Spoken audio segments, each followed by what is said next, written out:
We got the Supreme Court, local numbers, agents and other brokerages doing silly things, and we're expanding. On today's Unnamed Real Estate Podcast.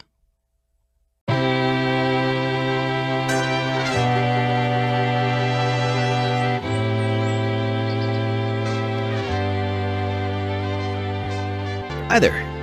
My name is Charles Ray Dawson. I'm the Associate Broker Residential Sales Manager at ProStar Realty, and this is the Unnamed Real Estate Podcast, episode 118.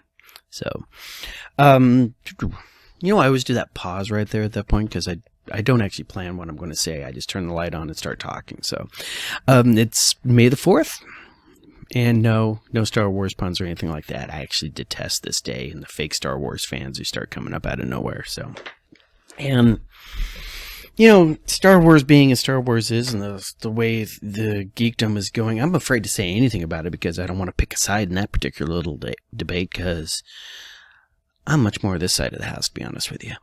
But we are having a busy week over here at your guys' favorite real estate agency, ProStar Realty, located in Moon Valley here in North Phoenix, that we are opening up a commercial brokerage department.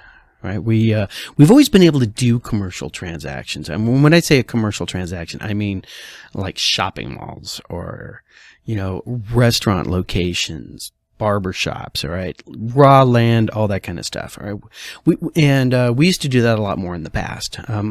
As time has gone on and our commercial agents have retired, or semi-retired or whatever, and Steve got distracted with broker stuff.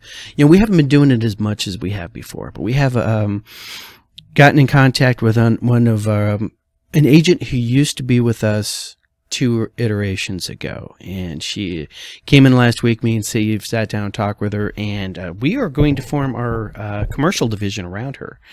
I would like at some point to actually interview her. She's got an incredibly just amazing story, absolutely amazing story about how she got started slinging real estate back in the day here in Phoenix when it was a bunch of guys and doing it on golf courses and smoking cigarettes and making deals in back shadowy rooms and strip clubs, that kind of stuff, right? And she hung with that crowd, right? And she kicked their ass.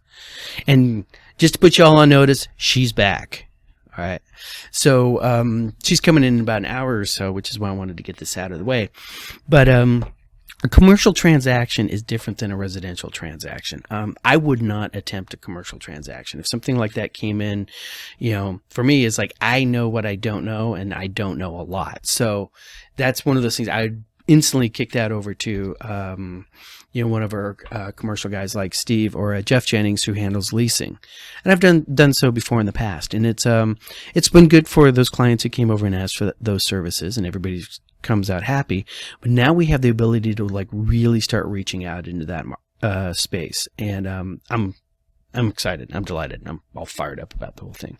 We also have another agent who's coming on. She's from the residential side, but she wants to learn commercial.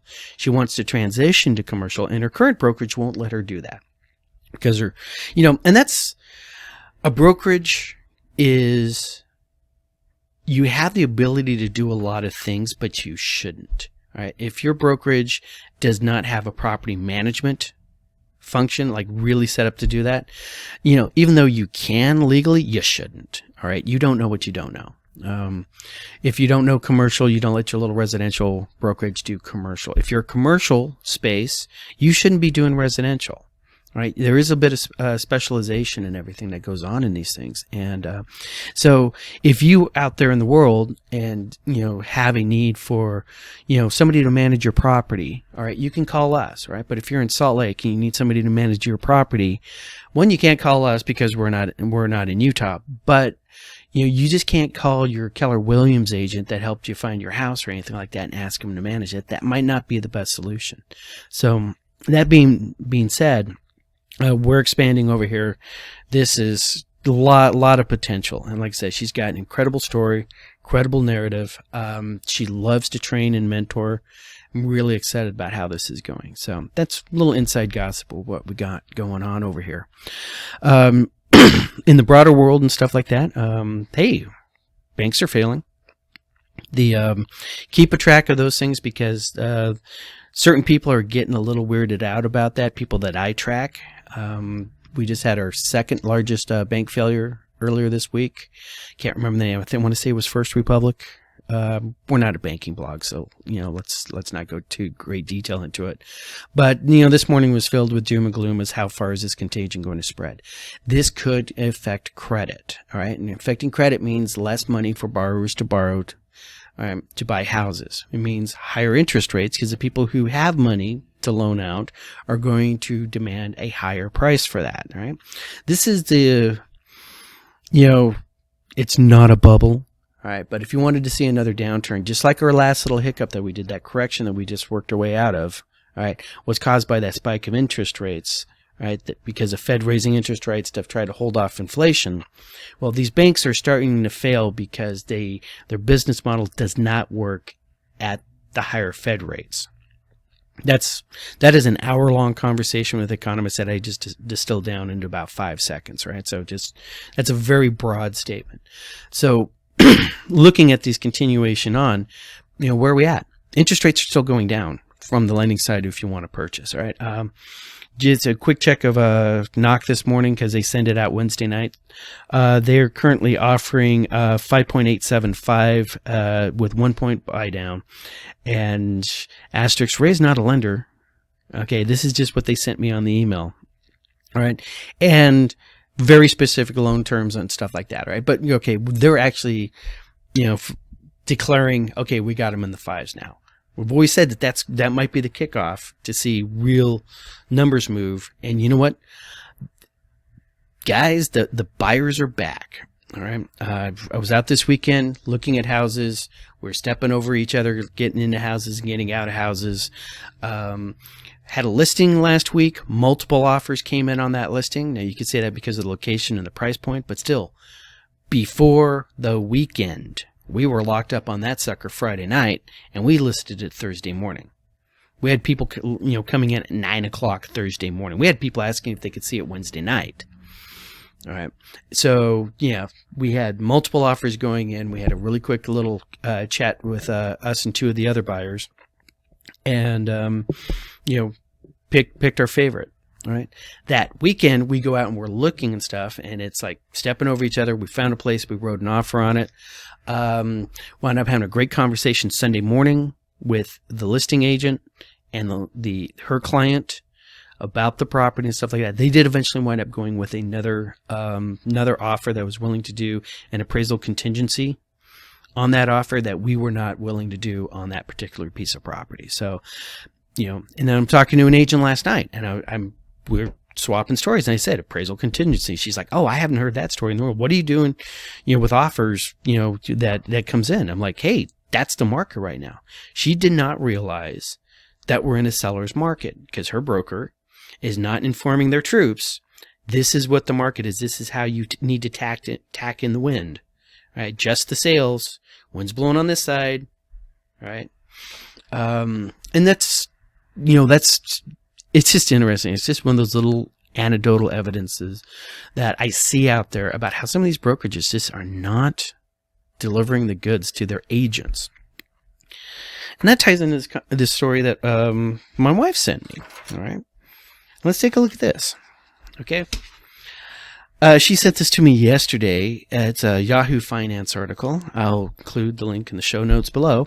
Real estate agents are tacking ludicrous junk fees to every home purchase. See? Right there. And I'm like, my first read, forgive you, is, okay, that is some reporter misinterpreting who is actually layering those fees on. Because, especially on the lender side, there's all sorts of loan origination fees, doc prep fees, notary fees, doc delivery fees. Escrow is usually a little bit better on that side. They don't have as many fees, but we only really, on the agent side of the house, commission. That's all we talk about, commission. I got a buyer broker agreement that actually has a line that says retainer. Man, that'd be great just being able to say, yeah, retainer, you're going to pay me $1,500 up front just to start driving around with you, just for consulting and everything beforehand. But reading this article, there are actually brokerages out there, and what distilling this down to a nutshell, there are brokerages out there that found the new revenue stream, and what that revenue stream is having their agents charge fees to their clients, buyers or sellers, for administrative fees. These administrative fees are then used to offset the broker's costs of that transaction. Now, that should be wrapped up in the cake of the commission, right? The broker, and remember guys, this is how agents get paid, right? A seller writes a contract with their agent, right? It's an employment contract saying you are going to sell my house. I agree to cooperate with you in selling my house. And if you sell my house, I'm going to give you a percentage of the sale, or sometimes a flat fee. But you'll get paid for the completion of that transaction. That's listing agent then goes to the MLS, and because of requirements from NAR, National Association of Realtors, right, they then have to offer a fee to another agent, right? Bring me a qualified, ready-to-go buyer who buys this house, and I will give you a cut of my commission split. So what's happened in these particular cases is, especially in a competitive thing where, hey, prices keep getting pushed down. And when I mean prices, in this case, I mean commissions, because you're always going to find a person out there who's willing to list your house for 4%. Yeah, well, yeah, I'll list your house for 4%. And then what that person does is he puts 1% on the MLS and said, I will share 1% with the other side, and I'm going to keep the other 3%. Because what are you going to do about it? Or vice versa. You know, there's people out there who say, oh, I'll keep 1, offer 3 to the other side. Right? But as this keeps getting down, that means that the broker's cut of the agent's commission gets smaller and smaller and smaller, right? I've seen 50-50, half go to the broker, half go to the agent. I've seen, 90-10. Agent gets 90% of the commission, brokerage only gets 10% of that. And if you think about that, right, using the example I used earlier on a 4% 1-to-3 ratio, 1% of the sales price, all right? Let's say we have a $500,000 house. 1% of the sales price is going to be $5,000. If the brokerage only gets 10% of that, right, that's $500. Right? That broker gets paid $500 on a sale of a $500,000 house that they have liabilities running into the potential thousands. Right? They have E&O insurance, they have overhead, lights, room, trees outside, internet connection, all right, all that kind of stuff. Everything that the broker has to pay for to keep his lights on in his place. Coffee for the agents, all right, because you have to give coffee even to the non-closers. So at that kind of case, $500 a month, if the rent on this place is $2,000, that means you need to do 4 transactions just to pay for the rent. That's before any, office overhead, like your employees, anything. So I can sort of see the reason for that. Okay, I can see why brokerages would start going that way. But you literally just priced yourself into the into the gutter at that point. If you're willing to do, lower your sale price, your price of your efforts that far down, right? You're going to have a bad day. Pushing that over into the consumer with an administrative fee, not a fan at all. I wouldn't actually be surprised if some of these aren't actually being charged by the broker as a brokerage idea, that the individual agents, let's say you have an individual agent out there who's 100% house, I get 100% of my check, but I have to pay $200 a month to the house to work at that brokerage. We got a couple of 100% houses here in town, and actually I've been told that the entire 100% commission idea came out of Phoenix, that we were the first market in the nation to do that. I'm not verified, scuttlebutt rumor. If if you're an agent out there and it's like, well, I got to kick, or maybe it's a $200 transaction fee. I've seen that too. You keep 100%, but you only send us $200 with each transaction for admin fee. You're just pushing that admin fee that should be charged to the agent off down the line. Meanwhile, NAR is sitting there twisting in the wind going, why don't people respect real estate agents anymore?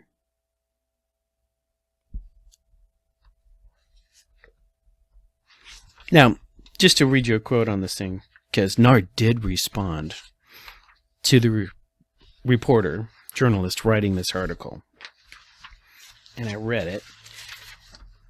It's amazing. It did not print up. I have 4 pages of clickbait ads and a page and a half of actual conversation. And I needed to click on see rest of story to print the rest of it up. What the National Association of Realtors response was, and paraphrasing from memory, commissions are not set by the National Association of Realtors, and every consumer has the right to negotiate their transaction costs with the individual agent and brokerage. All right, so that's, that sounds like that's NAR's statement on that. So NAR, get ahead of these things. Once again, all right, 10 years ago, I told you to get ahead of something on the MLSs and you didn't, and now the DOJ is suing you over it.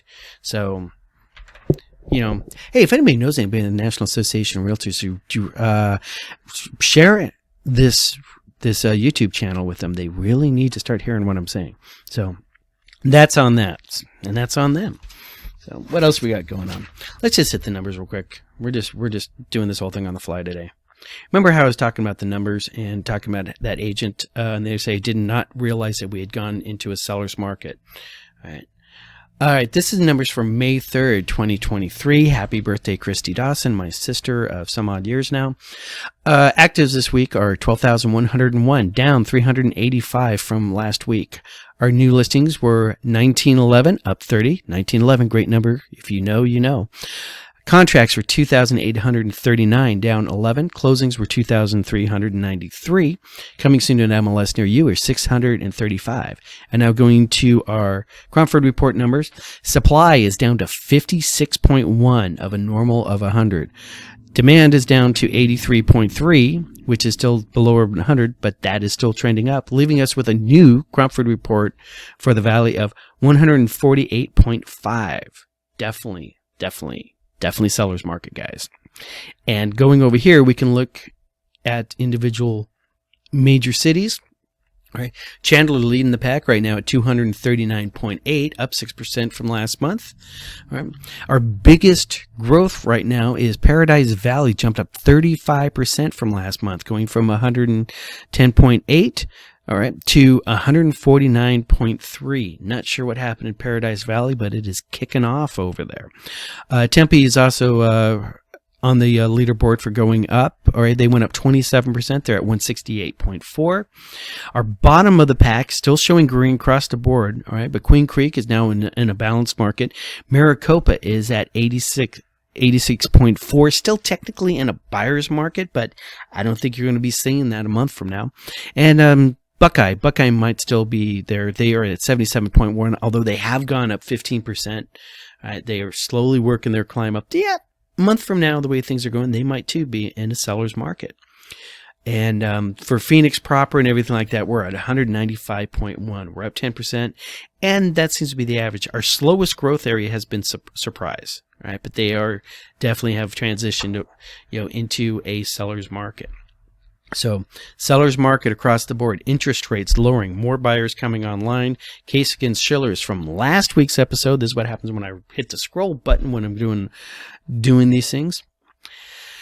And that's the highlights. Nothing really major to report out on the news fronts nationally and everything. Numbers are starting to roll in from first quarter sales. So we're seeing, Zillow's announced that they lost money in first quarter. All the other brokerages, big box brokerages, are going to start releasing their stock numbers. If I had to say watch anything, if you're concerned about where where real estate is going to go right now, it's definitely going to be on these small and mid-tier banks, and what happens with them, and what happens when people suddenly take their money off the table. Right. Not projecting or predicting or anything out on that, but that's definitely, if we have the market suddenly start slowing up, it's going to happen because of those banks. Now, remember, for those people who are having 2008 flashbacks, we have a lot less inventory than we had in 2006, 2007.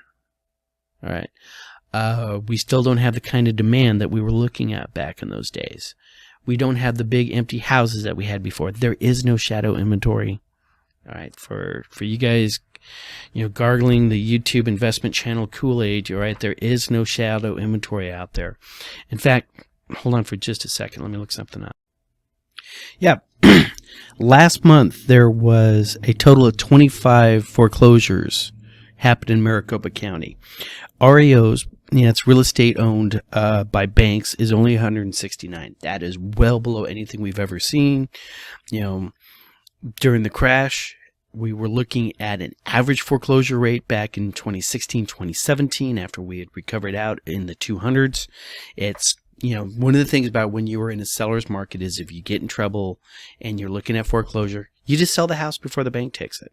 Just sell the house. Oh, that reminds me of one last thing. All right, there is that Supreme Court case that I was talking about. Lady did not pay her taxes and the city foreclosed on her property and then turned around and sold it for more that was owed. All right, that went before the Supreme Court this week. From reports I hear, there was 9 people in that room who wasn't buying the city's argument, and those were the only 9 people who counted. This, of course, will be interesting to see when it comes out. I have thoughts. Will probably take about 30 to 45 minutes to explain, probably using the whiteboard. But we'll see what happens with that one. So that's the big Supreme Court case. Now remember, this is the Supreme Court, right? They do weird things like Kelo versus New London, especially when it comes to property and property ownership. Right? In this particular case, who does own the property and whether or not it's in the case of an eminent domain, where they can take your property because there is a public good that we need to address with your property, or in this particular case, you own the property. You have the bundle of sticks that you can have the right to transfer it and this and that, but this, the authorities, your government still has that right to tax that property and ultimately seize your property if that right is not taxed. As I understand it, the argument came down to 2 things, right? Whether or not this is a fine, you're getting penalized for not paying your taxes, or which would bring it, a takings and brings it under the taking clause. So, there is a podcast that covers this really well. It's called Advisory Opinions. They break into it. I'm going to go find that. Also list that in the show notes below. Let me put that down. AO show notes. And for you guys who have, just have time to listen to stuff like that, listen to that. They really do a great job of breaking it down in a carefree, lighthearted manner. Right? That's Advisory Opinions, available on most podcast places near you. So, one thing I happen to know for a fact that Advisory Opinion doesn't have is that they don't have the need to work your circles, boys and girls. All right. Also, I don't think they watch children and pets around. No, actually, check fire. Absolutely 100%. I am completely wrong on that. Sarah Isger, about a year or so ago, did a great little rendition of when she found a small animal in a pond because she was watching children and pets around water. She rescued that animal. She got it to a rescue shelter. I love the story so much. I sent $10 to that animal rescue shelter. Don't have that one, so that's not in the show notes before. But yes, Advisory Opinions. They watch their children and pets around water. All right. Still not sure about the whole work in circles. All right. But hopefully they and you will have a great weekend. See you guys next week.